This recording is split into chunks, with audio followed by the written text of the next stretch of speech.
weirdly enough, his personal physician was in the audience and knew exactly what to do. And so physician jumps on stage, says, give him CPR. Anybody know CPR? Big guy jumps up, starts doing CPR. They do CPR on him for like, I don't know, 5-10 minutes. And they thought that they had broken a rib. The EMTs show up, get him in the thing. I don't know if they did the paddles or not, but he came back. He just came back like on the drive there. And potassium deficiency. Yeah. No potassium in his blood. Eat a banana, everybody. Yeah. They say that that's pretty common. I ate a banana yesterday morning. Should probably eat one today. Yep. I don't know. Wow. You know what's really interesting to me are the near-death experiences of people without vision, heretofore known as blind people. Yeah.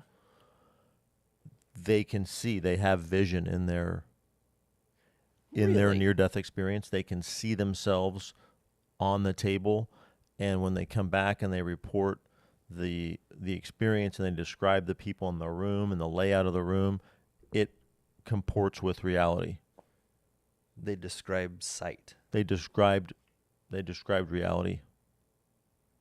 And this person moved, here, and this person came into the room, and that was the nurse or the. That would be so unnerving. So that opens up all sorts of discussions about the brain is a physical, it's a reality, it's an organ, right? But the mind is not contained by the brain, by the physical limitation. There is a metaphysical reality beyond the brain, that is the mind, that is the soul. I see a lot of doctors, like scientist type folks, talking about how, there's this. I don't know if you've seen this, but there's this like time axis and bell curve of the life of a scientist. That the longer you go with it, the longer you and deeper you dive, and the more seriously you take science. You go through this phase in the bulk of your years, which is there is no spirit realm, there is no spirituality. Science has an answer for everything. And then you hit this certain point where you're like, no, there's got to be something else. There's grand design. There's unexplainable things that are only explained through God and the spirit inside of a man. I have not seen that curve. It's pretty fantastic, I think. I buy it. I don't know. I'm going to skip to the end. Just be like, no, there's a spirit inside of a person. Yeah. We go hard on Tuesday. Amen. We go deep right off the bat. I don't know. We get curvy. We get curvy on Tuesdays. Let me say that I'm TK Douglas. This is Thaddeus Romansky, the good doctor. This is live from the bunker. Behind the screens and cameras, we've got Ryan today. Say hello, Ryan. Hey, guys. Ryan has yet to wake up. And we've got Macy. Hi, guys. Sweet Macy, this is her last week. This is my last live from the bunker. Was that a question mark? No, just like a surprise statement. Live from the bunker. Live from the bunker. And you're probably going to tune in next week and be I'm going to be comments. Tuning in every Tuesday. Yeah, I'm going to comment so many things. Yeah. That's good. Probably on this last live from the bunker of Macy's, we probably should, go ahead and let her take a seat here in the right-hand chair and let the internet see her lovely visage. I am thinking that is not a good idea. She has been on one of these ones. Oh, she has? She has. Okay, so the internet, the interwebs have seen her. She's not like Mr. Wilson from like Tool Time reveal. Home Improvement. Yeah, that's the guy that was behind the fence, Yeah, right? she's not that way. She exists. I think it was Wilson. I don't think it was Mr. Wilson. I think it was just Wilson. That was Dennis the Menace. Yeah, Wilson was maybe a first name in this. Yeah. Oh man, Dennis the Menace's dad, Mr. Menace. Mr. Menace. This is your style, Mr. Dennis. I can't recall it. I cannot recall. Yeah, his last name, Mitchell. Mr. Mitchell. That's Dennis's real last name. Yeah.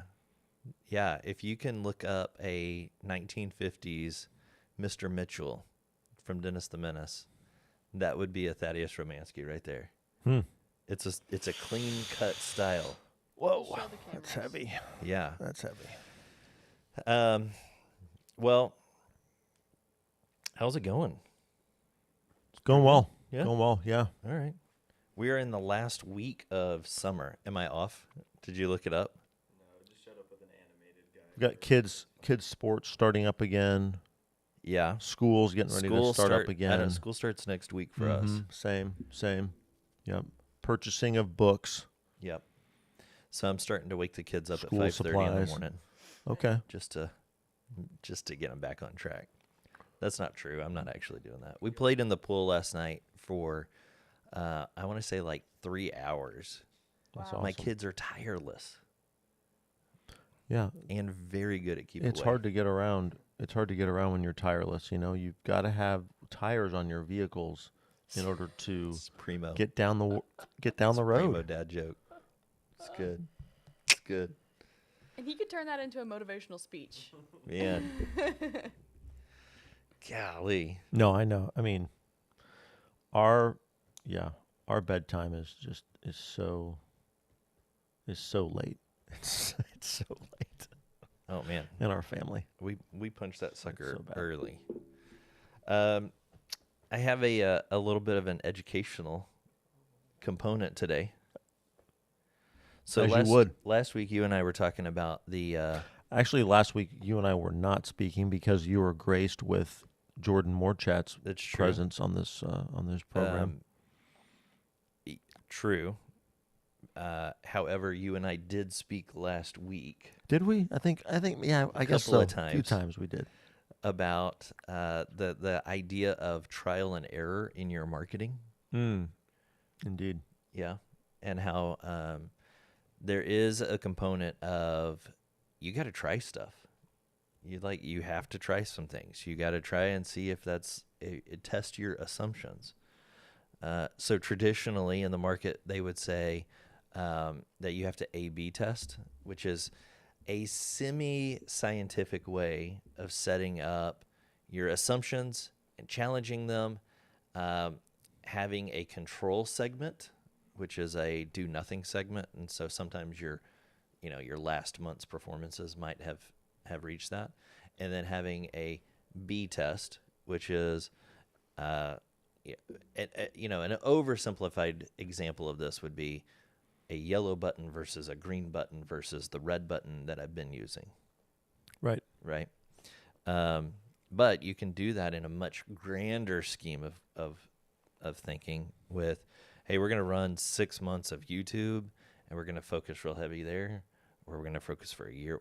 Set your parameters, versus we're going to do like a year, 6 months over here on Instagram. And then we're going to have maybe even a blend. See if we can figure out how to blend them well. Mm-hmm.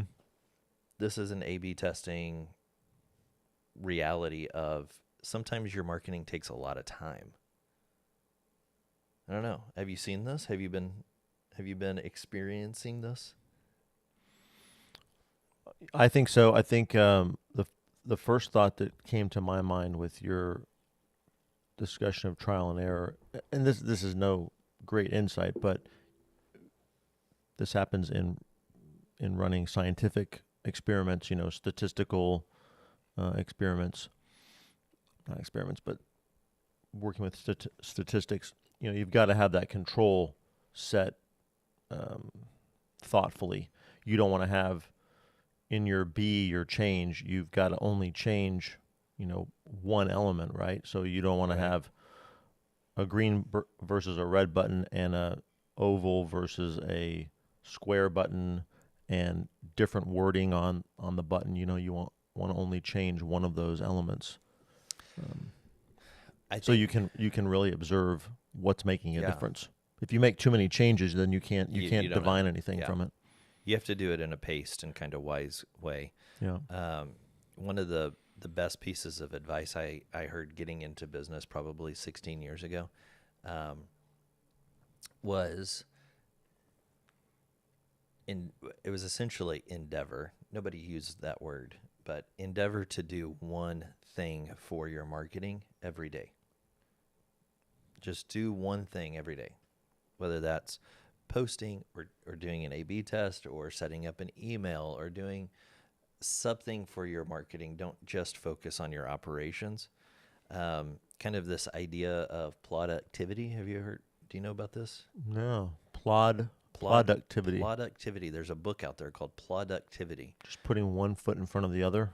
Yeah, it's the idea that you can build a wall every year if you need to by taking a brick every time that you take the trash out.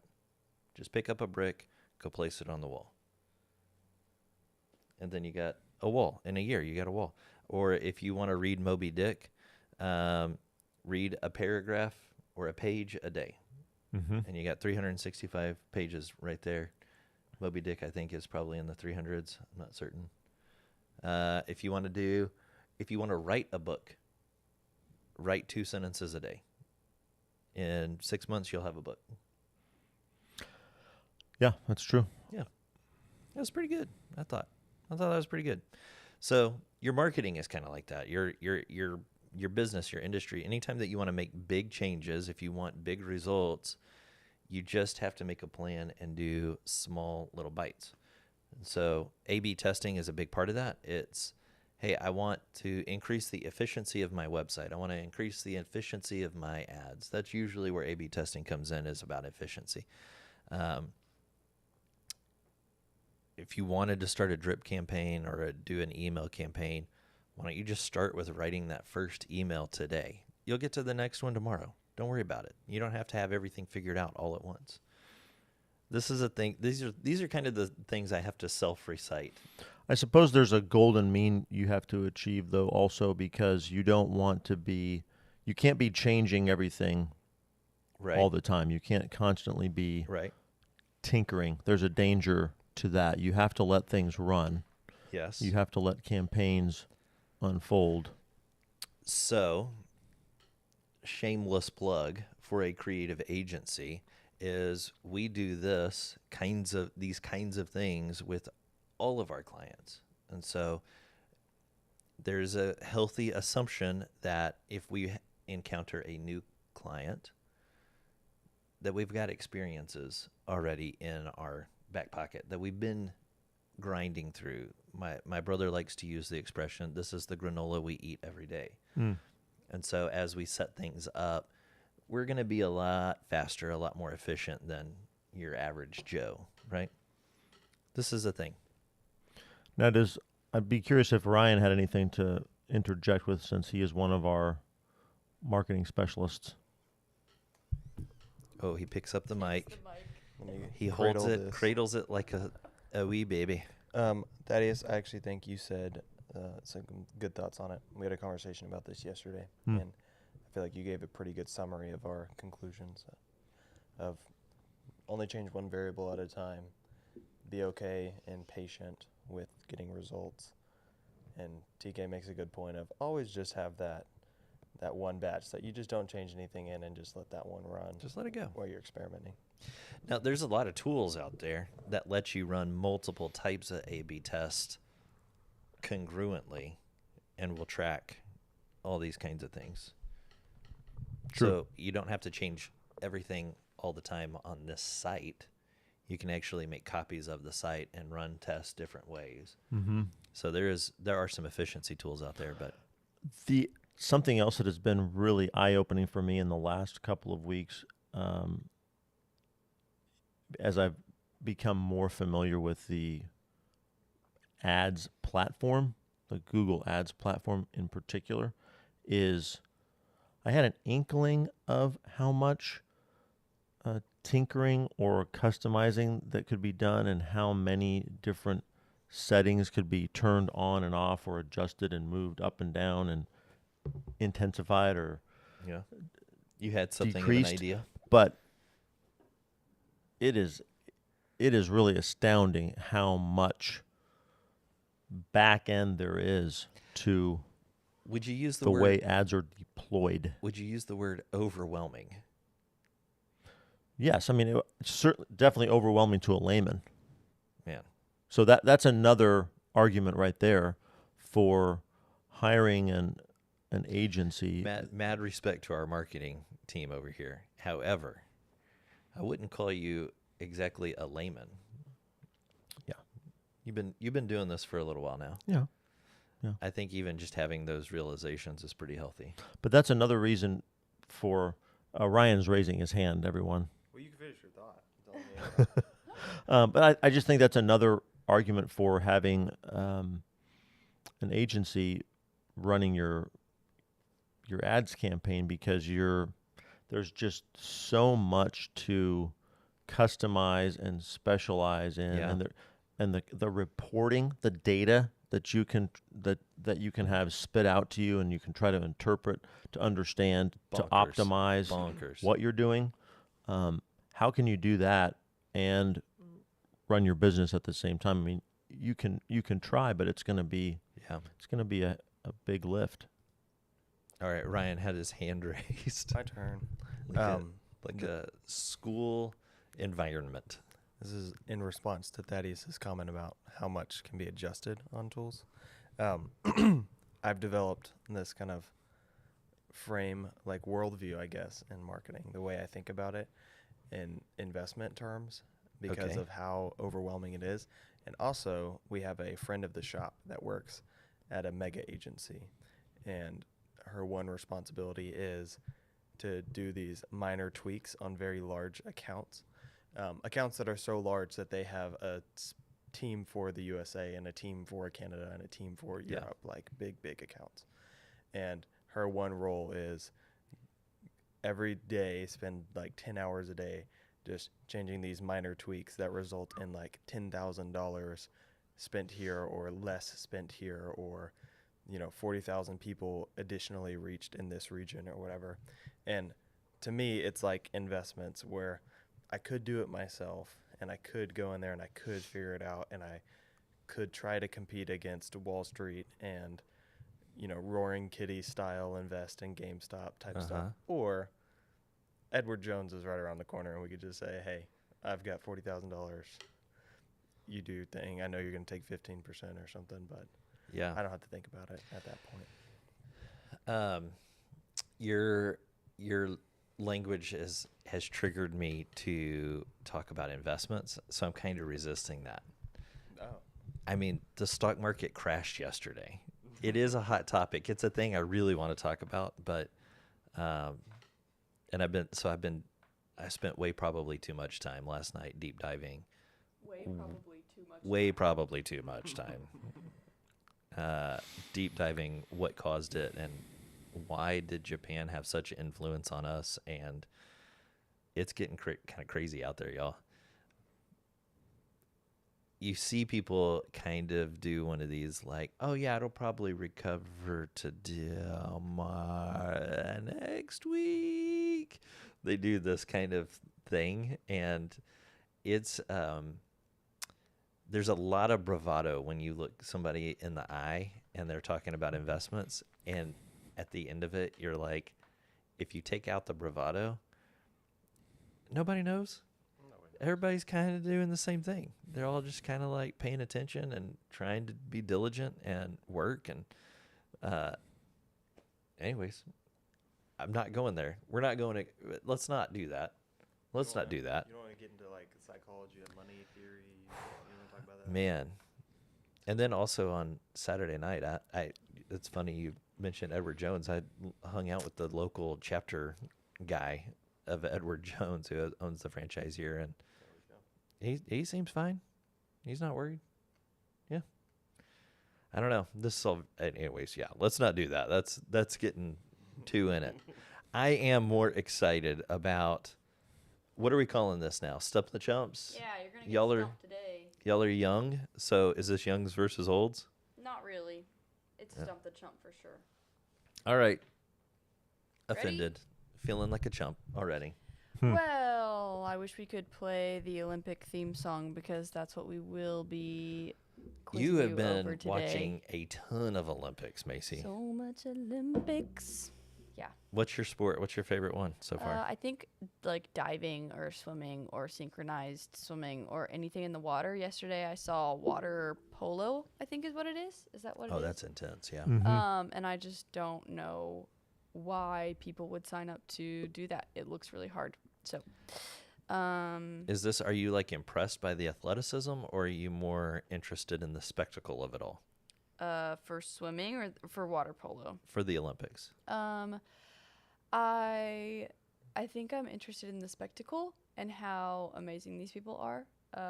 The athletic part is, yeah, I think that kind of ties into the spectacle. Like they're Okay. so athletic, and I can barely make it through a 3-mile hike. So that's my Okay, so ready to get stumped? Ready. If you do your best. I kind of have a combination of two sort of quizzes. It's gonna be like Olympic trivia, and then also like I'm gonna quiz you on past athletes and who they are based on their description. All right, hit us. Okay. And no paper required on the forehead? No paper today. Maybe This is a in the win. future. This is a Tuesday win. This is so Okay, good. starting off easy. American swimmer with the most Olympic gold medals in history. Michael Phelps. Good job. So we will be keeping track. Thaddeus is winning. Oh, I didn't know this was a speed I always thing. leap out in front You and do, then but I was I fade at the end. just like, yeah, he's right. That's good. Yeah, good job. Way to go. Good job, Way to go, good job. Thaddeus. This is I thought this was team sport. Olympics for the Olympics. You guys are competing I right see now. what you're doing here, by the way. You're trying to make us compete against each other, but really we ought to be competing against you guys. Yeah, we know the answers. Ha. Okay. Ryan should not have the answers and Ryan be his should own not have- team, yeah. and then we should be on a team. Good point. Oh. Oh.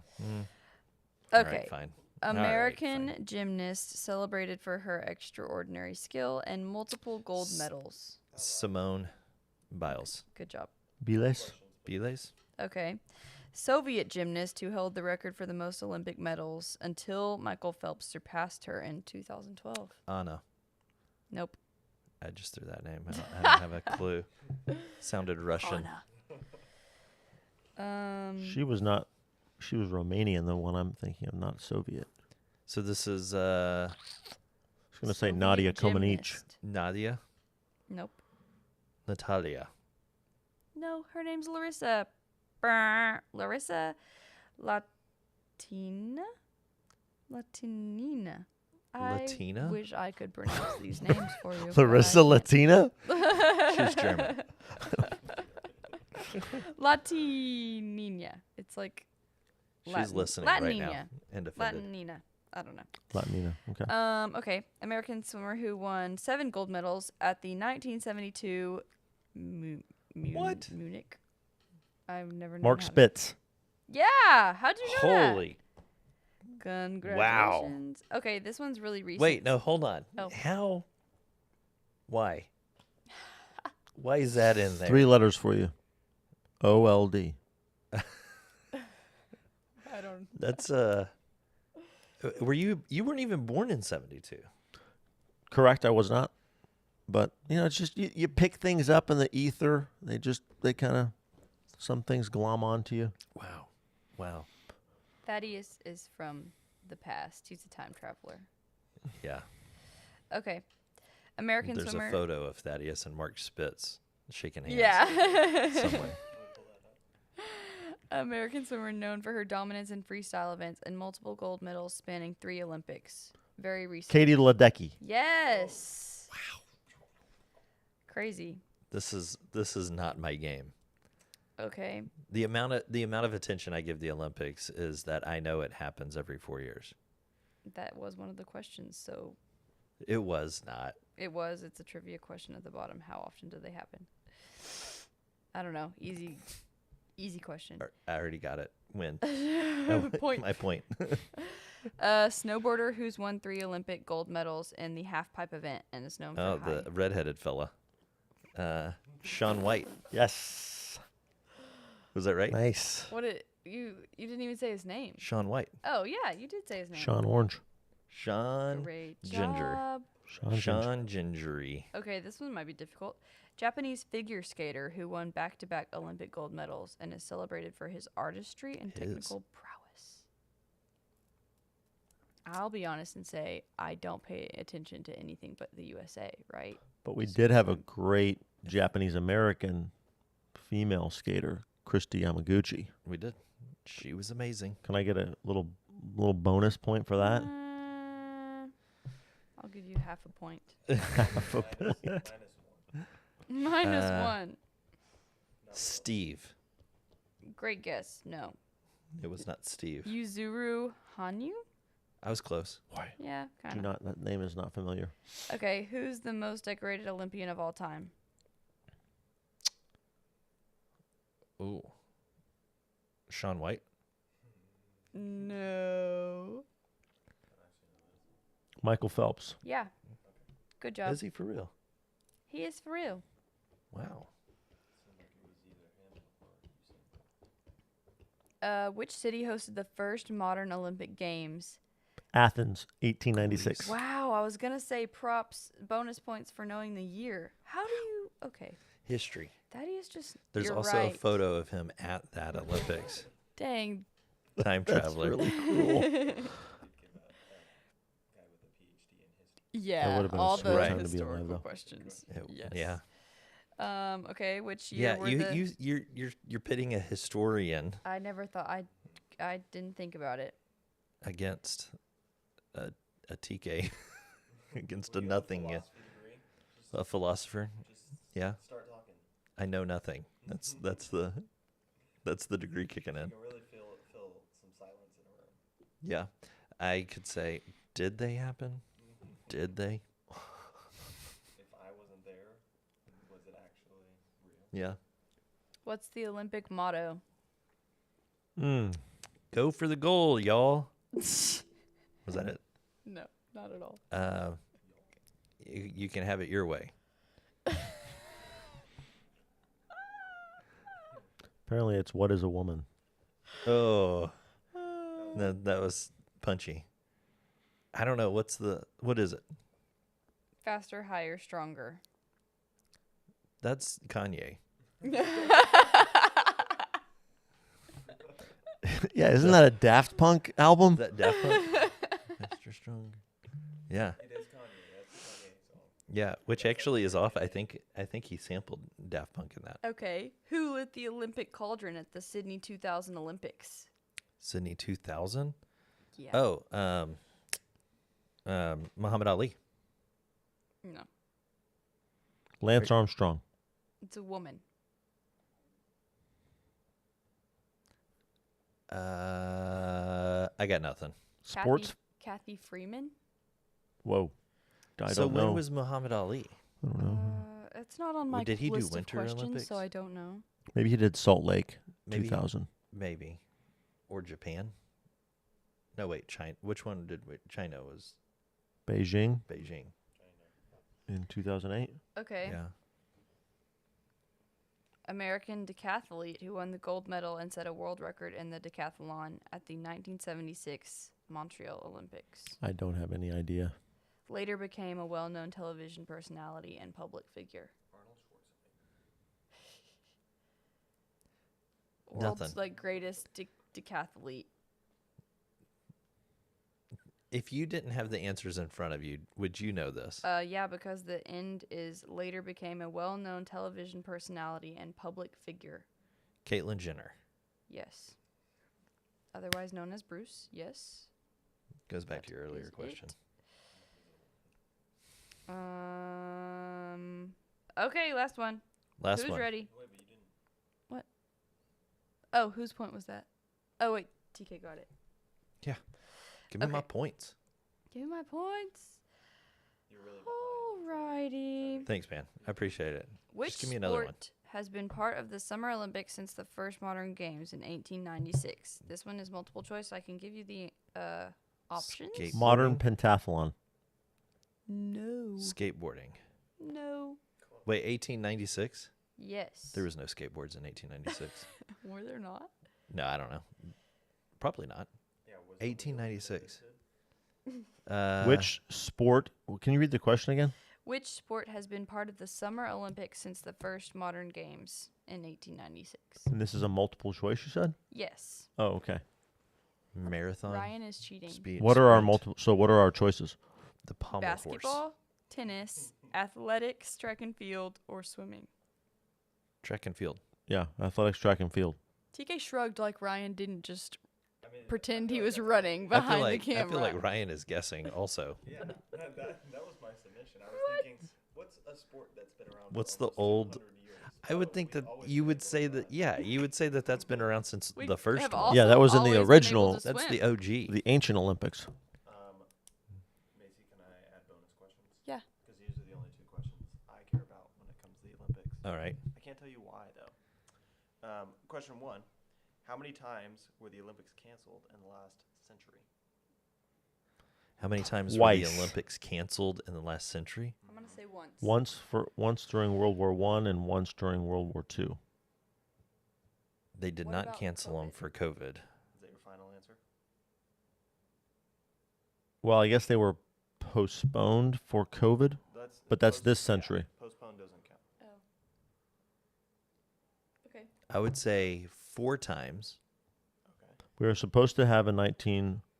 Ooh, no. I think they were actually canceled 3 times because 36 was in Berlin. Then I don't think there was a 1940 games, and there was not a 1944 games, and I believe there was not a 1918 games. I'm really impressed that you can name the dates, but they were canceled for World War One in 1916 1916. and World War Two in 40 and 44. Yeah. Which is pretty 40 impressive. and 44. For World War Two. So 3. So three total. I was really banking on there was a 4th that was going to be a surprise. The stock market crash. Yeah. Canceled the Olympics.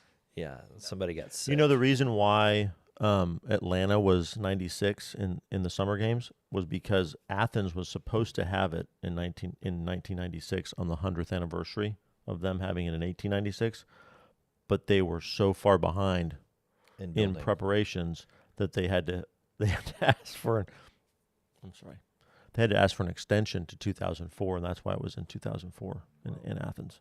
And so Atlanta basically just stepped forward and said, "Yeah, we can pull it off in I think like 2 years. Yeah. Have a reasonably good." I remember that. I remember that as a kid. USA. Yeah. We could do it. We could just host it. Don't worry That's about it. America. That's get it back done, when we y'all. used to. We'll put GSD. We'll put a little Faster, higher, stronger. faster, higher, stronger. We'll put a little water in the soup. We got plenty. Come on. Bonus question number 2. What events in the last 100 years affected the Olympics but didn't cancel them? COVID. Sure. Is there another answer? There's a few actually. Oh, there's The few Great answers. Depression.